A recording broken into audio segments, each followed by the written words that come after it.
नमस्कार, street buzz में आपका स्वागत है। मैं हूं प्रतिमा शाह। आइए बढ़ते हैं आज की खबरों की ओर। झामुमो केंद्रीय समिति की विस्तारित बैठक रांची के सोहराय भवन में बुलाई गई थी। यह बैठक पार्टी सुप्रीमो गुरुजी शिबू सोरेन की अध्यक्षता में हुई। मुख्यमंत्री सह पार्टी के कार्यकारी अध्यक्ष हेमंत सोरेन भी बैठक में शामिल हुए। इस बैठक में सांसद, विधायक सहित केंद्रीय समिति के सदस्य के अलावा सभी जिला अध्यक्ष और जिला सचिवों भी शामिल हुए थे। इस बैठक से यह तो साफ हो गया है कि झारखंड मुक्ति मोर्चा 2024 के चुनावी चक्रव्यूह को रचने में जुट गई है। बीजेपी और कांग्रेस के साथ ही जेएमएम भी फुल एक्टिव मोड में नजर आ रही है। बता दें कि झारखंड के लिए 2024 का चुनाव अहम हो गया है, क्योंकि प्रदेश में लोकसभा के साथ ही विधानसभा का चुनाव भी होना है। वहीं बैठक के बाद जेएमएम नेता विनोद पांडे ने मीडिया को संबोधित करते हुए कहा कि इस बैठक में पार्टी की सांगठनिक विस्तार के साथ साथ वर्तमान राजनीतिक परिस्थितियों पर विचार विमर्श किया गया। मुख्य रूप से झामुमो के जिला अध्यक्ष ने सभी प्रखंड अध्यक्ष एवं पंचायत अध्यक्ष को दिशा निर्देश दिया। लोकसभा चुनाव में पार्टी कितनी सीटों और किन किन राज्यों में लड़ेगी, इस पर चर्चा हुई। पार्टी का मुख्य मुद्दा क्या होगा, इस पर केंद्रीय समिति अंतिम निर्णय लेगी। संगठन को कैसे मजबूती प्रदान किया जाए, संगठन का और विस्तार कैसे किया जाए, संगठन में बूथ स्तर से लेकर के जिला स्तर और केंद्रीय स्तर तक पदाधिकारियों की जिम्मेवारी कैसे सुनिश्चित की जाए, इन सारे विषयों पर चर्चा हुई। पार्टी का जो सदस्यता अभियान चलाया जा रहा है, जिसका लक्ष्य 50 लाख सदस्य बनाना था, उस लक्ष्य की प्राप्ति हम कैसे करेंगे, किस तरह से पार्टी के सभी स्तर के कार्यकर्ता नेता इस लक्ष्य को प्राप्त करने में अपनी भूमिका और सहभागिता निभाएंगे। उसके साथ साथ डुमरी विधानसभा का उपचुनाव संपन्न होना है। उस उपचुनाव में पार्टी जिस मजबूती के साथ चुनाव लड़ेगी, उसकी रणनीति क्या होगी, उस रणनीति पर चर्चा हुई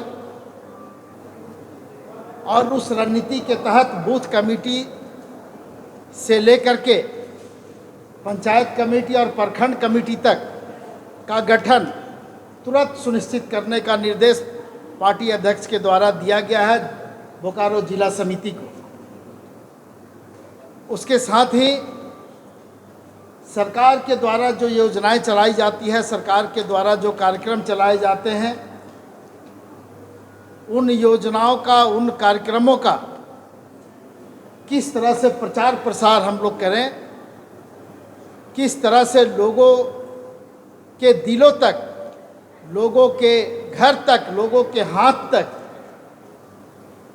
वो चीज़ें पहुँचे। सरकार अंतिम व्यक्ति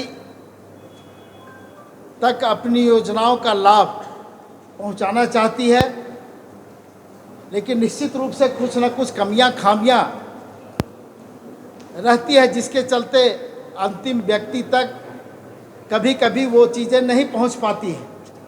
तो पार्टी के सभी स्तर के कार्यकर्ताओं को ये निर्देश दिया गया है कि आप लोग सरकार के द्वारा जो कार्यक्रम चलाए जा रहे हैं, जो योजनाएं चलाई जा रही है, जिसका लाभ इस राज्य की जनता को मिलना चाहिए, उसे आपको सुनिश्चित करना है। दूसरी बात, आने वाले दिनों में लोकसभा का चुनाव संपन्न होना है। लोकसभा चुनाव के पहले पार्टी हर स्तर पर, हर जिले में, हर प्रखंड में, हर बूथ पर अपनी मजबूत स्थिति बनाए, अपनी जो सांगठनिक मजबूती है उसको अगले बैठक में हमारे सामने रखे, ये निर्देश पार्टी के अध्यक्ष के द्वारा दिया गया है। हम बूथ स्तर से लेकर के और जिला स्तर तक जो हमारा संगठनिक ढांचा है उसको हम और मजबूत बनाएंगे और सशक्त बनाएंगे, ताकि हम लोकसभा के चुनाव को मजबूती के साथ लड़ें और सामने जो लोग हैं, जो हमारे प्रतिद्वंदी हैं उनको हम परास्त कर पाएँ, मजबूत कर पाएँ। इस दिशा में हम काम कर रहे हैं। लोकसभा का चुनाव सामने है, उसको देख करके हम तैयारी कर रहे हैं। अब जब सीटों की बात आएगी तो स्वाभाविक है कि हम पिछली बार लोकसभा का चुनाव गठबंधन के तहत लड़े थे और आने वाले दिनों में हम गठबंधन के तहत सरकार भी चला रहे हैं। तो गठबंधन दल के जो भी नेता होंगे उनके साथ हम बैठेंगे और बैठ करके हम तय करेंगे कि कांग्रेस पार्टी कितने सीटों पर चुनाव लड़ेगी, झारखंड मुक्ति मोर्चा कितने सीटों पर चुनाव लड़ेगी, आरजेडी और वाम दल कितने सीटों पर चुनाव लड़ेगी।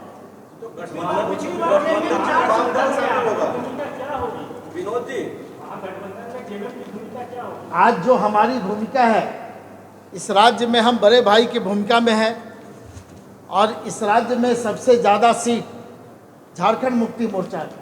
तो निश्चित रूप से बड़े भाई की कुछ जिम्मेवारी होती है, कुछ दायित्व होता है, उस जिम्मेवारी को भी हम निभाएंगे और उस दायित्व को भी निभाने का हम।